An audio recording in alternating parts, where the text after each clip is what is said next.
Now, students, we are going to study the mode of action of muscarinic receptors. We will see how these muscarinic receptors are get activated and what are the associated proteins with them. Now, we have already studied that there are 5 types of muscarinic receptors that are M1, M2, M3, M4, and M5. While among them, M1, M3, and M5 receptors are the receptors which are associated with GQ protein.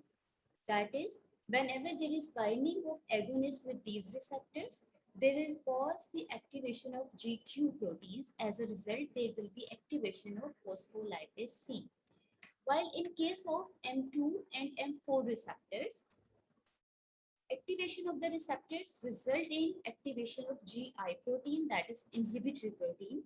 As a result, there will be inhibition of adenyl cyclase enzyme. As a result, there will be no or decreased production of cyclic AMP. Now, coming towards the detail of M1 and M3 receptors. Now, how these receptors act?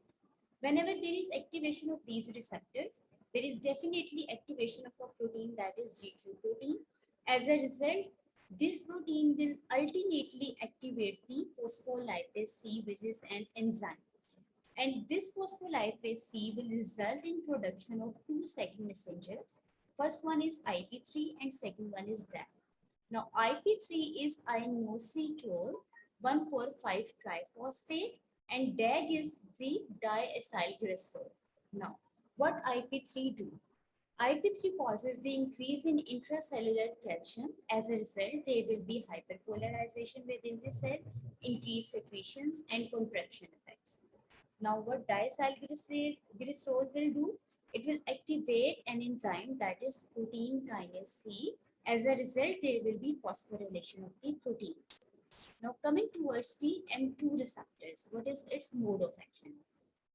Whenever there is activation of M2 receptors, for example, these are present on the cardiac muscles. As a result, there will be activation of a protein, that is GI protein, inhibitory protein, that is G-coupled protein. Now, this enzyme, this activation of this receptor will result in inhibition of enzyme, that is adenyl cyclase.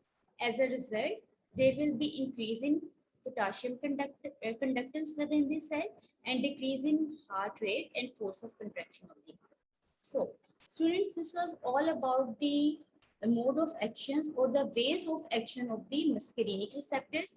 According to their mode of action, we have categorized these receptors into 2 main categories. First one was that which was associated with GQ protein and other was that was associated with GI protein.